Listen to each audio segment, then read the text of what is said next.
Hello, freaks, geeks, degenerates, random weirdos online, and all you scrufftards. Welcome to the War Zone. I'm Scruffy, and this is Scruffy Tales. And we're gonna return to Tetkino in Kursk to find out what's going on. And not all that much has happened over the weekend, but Ukraine still has a presence in Tetkino and are still taking the fight to Russia within Russia. So we're starting off with Andrew Perpetuous map here and take a look at the newest Kursk incursion in Glushkovo Rayon, Glushkovo County. This here is Glushkovo, the main town in the county. And of course, Tetkino is where Ukraine has been pushing in. You can see here Andrew has updated contested areas in the south of the town and outside of town.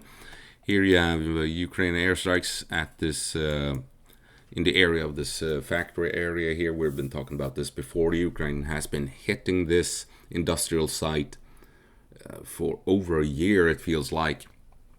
So Russia is clearly using it as a military base, probably because it has a lot of underground facilities where you can store things safely. Probably has sturdy brick buildings and concrete buildings and stuff like that.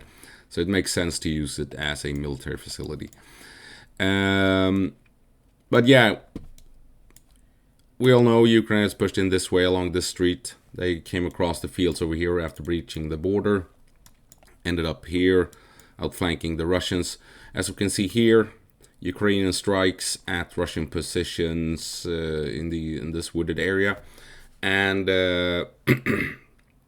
these strikes gives away the unit that is taking part in the assault. And the rumor was that it is the 225th, and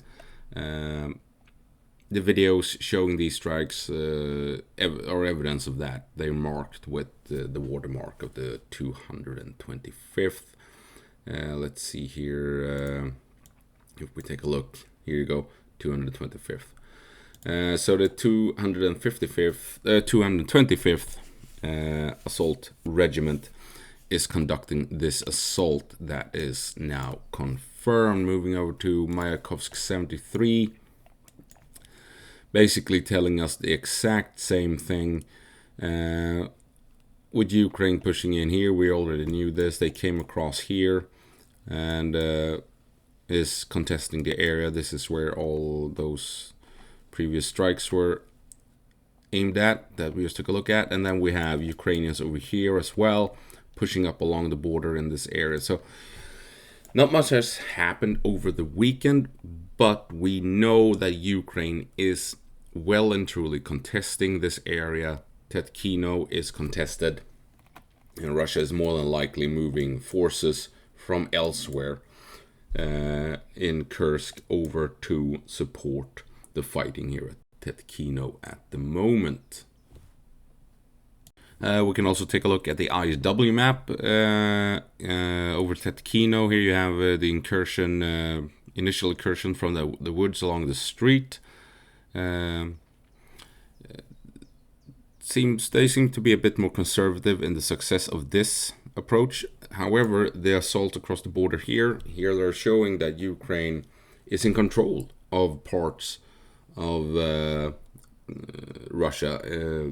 Nothing.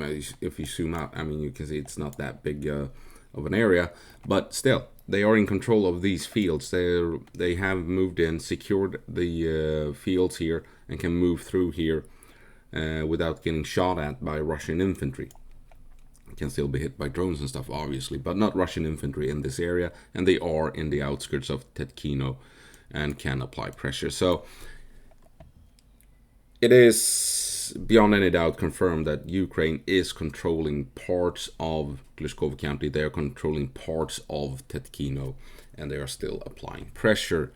Moving over to the Ukraine control map, I mean, we can see as much here. Blue dots is where you have Ukrainian presence. Red dots is where Russians are located. Ukrainian strikes here, Ukrainian strikes, and blue dots is where Russia has taken out Ukrainian troops or bombed them with airstrikes and artillery. Interestingly enough, though, that Ukrainian unit we saw on Mayakovsk's map moving up here is not yet represented on the Ukraine control map. So I guess that is a bit more recent. This Ukrainian push and presence in this area here.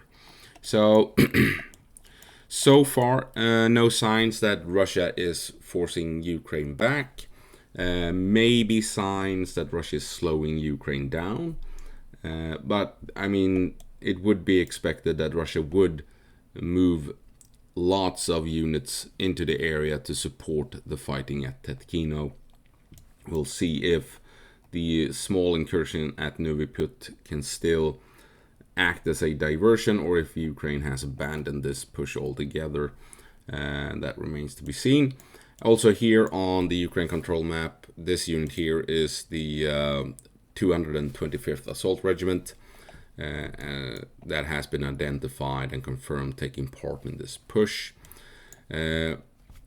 Since a few months, we have seen that this unit, the 21st Mechanized, has been operating or been stationed in this area, which kind of, I mean, when I first realized this, when I saw this, I was like, why is the 21st over here? Does that mean that they intend to push in, or are they on guard duty? I kind of suspected something was going to happen, but I didn't want to bring it up in case I spoiled anything. But I mean, it's not unthinkable that these two units are helping out with the assault here, that the 21st Mechanized is assisting the 225th Assault Regiment. These two units did work together in close unison when they pushed through here at Nuviput last year and made that push towards Veseloya. That was the 21st Mechanized and the 225th Assault Regiment taking part in battles trying to take Veseloya and the border towns here. So it's not unthinkable that they have once more teamed up in this push towards Tetkino. And that's the brief update on Tetkino and Kursk. Things are happening elsewhere along the front line. Obviously, Russia has broken into Bahatyr, south of Pokrovsk. There's rumors of a counterattack by Ukraine into forgotten the name of the town. There's a rumored counterattack south of Pokrovsk, southwest. We'll see how that plays out. So things are happening, but this video focused on Tetkino. Anyway, I hope you found it interesting, and well, hope I'll see you in the next one. As always, go po marsh, Ukraine, and give them hell.